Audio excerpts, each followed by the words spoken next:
wish you all a nice, fantastic, and wonderful festive time. This period in the land of Israel or in the Jewish nation is a period that has to do with the Passover, the unleavened bread, and the first fruits celebration. This period is actually called, according to the Jewish calendar, the month of Abib or Nisan. It lies between the month of March and April. Normally the festival of the Passover starts on the 14th day, the evening of the first fruits, all happen to take place at that week that this event is taking place. And that is why sometimes people call the Passover the Feast of the Unleavened Bread, or the Feast of the Unleavened Bread, the Passover Feast.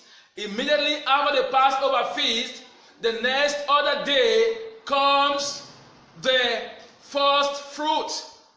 The Passover Feast ends on a Friday, and on Saturday, the Jewish people, of course, you know they so much respect the Sabbath day. Nobody do any job, nobody works at all. At that particular day, work will be suspended. Then on a Sunday, the first fruits offering will be rendered, which is the feast of the first fruits.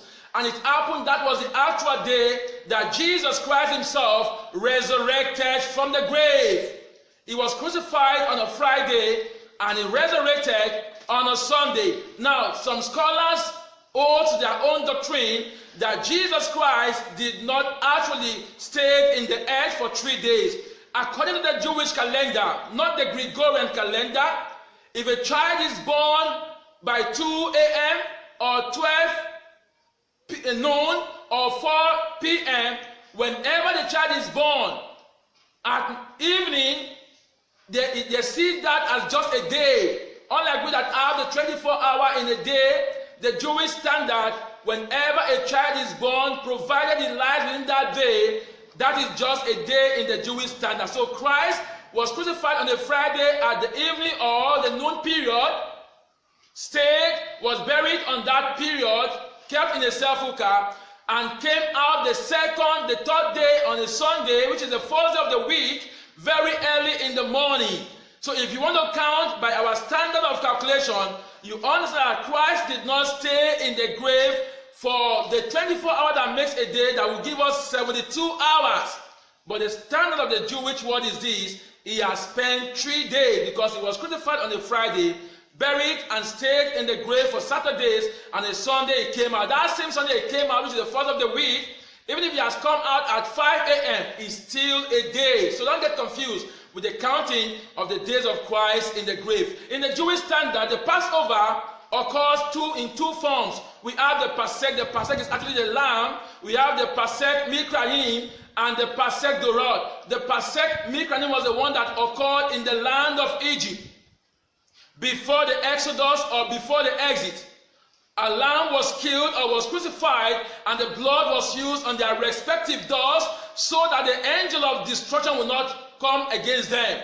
That particular lamb that was crucified, that particular Passover that occurred at that particular time before the exit, is known as the Pasek Mikraim. Then the one that continued after that is called the Pasek Dorot. That is the one we do today as a church.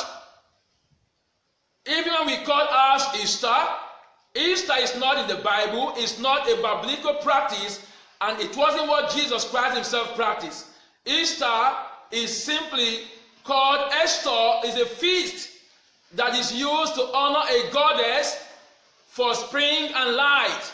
The goddess that qualifies or that is in charge of spring and light in the ancient earthen world, that festival that qualifies or that honors that goddess is what is called the Easter. Probably in the history of the church, it came a time where the Passover celebration tallies or fell in the same month of Abib or Nisan, which fall between the month of March and April, that the pagans were celebrating their own festival known as the Easter, and the believers were doing their own Passover. Probably the observers or those that witnessed this event confused the whole issue by calling the Passover of the believers Esther, because it happened to fall at the same time the pagan world and the believers are having their feast the same time. So comment the word Easter. So for believers, we are not celebrating Easter in any way. what we ought to celebrate is known as the Passover, not Easter. But actually, Christ himself seemed not to have celebrated the Passover, because on the day of Passover, he was in one of the rooms with his disciples, breaking the bread, teaching them, and telling them the things they are going to be expecting soon. Because he himself, he is our Pasek. He is our living bread. He said in John that he is a living bread. Whoever eats of that bread will live eternally. So Jesus Christ is the bread. Jesus Christ is the lamb that was crucified on the cross. So Jesus Christ himself fulfilled all the laws and all the festivals and all the feasts in the land of Israel for the church. In the land of Israel, there are three things very important that every Jew must understand when it comes to this season of Passover. And those things are the makot. Makot is the unleavened bread, bread that has no yeast in it. And the maror is the bitter herb that you must eat at that particular period. That particular period, you are going to eat the bread, the unleavened bread. You are going to eat the bitter herb, and we also have the agada. Agada is simply a writing or a liturgy that the priest or the Levite will recite to the congregation and tell them the history or the things that transpired while they were in Egypt, how God delivered them and brought them out from such captivity. So the story of Exodus, the story of pain are all written in that liturgy. So on the day of Passover, families and friends and people are grouped or are seated in group, and in each of these groups, a priest or a Levite will be there, or one of the elders in the land will be there to tell us the Agada or to recite with us the liturgy that carries out the history of the people of Israel while they were in captivity. But we as believers today, we are not doing what they are doing, because Jesus himself is our Passover. Jesus is our living bread. Jesus came and fulfilled the promise he made to the scribes and the Pharisees, how he would spend 3 days in the earth and 3 nights in the earth, and that was fulfilled.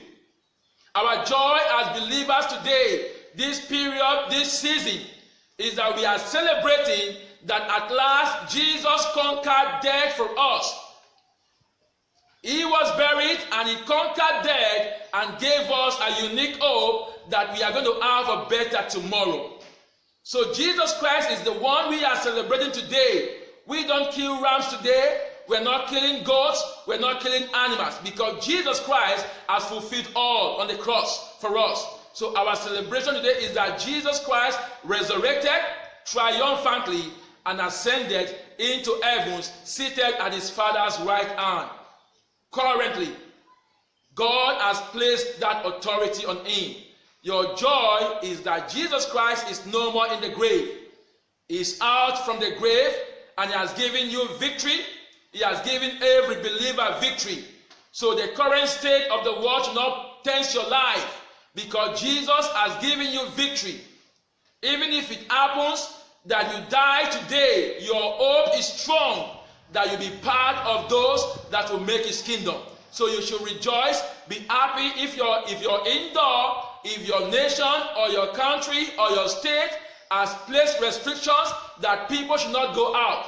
You stay at home, indoor, and celebrate Christ, because truly he is the risen Messiah.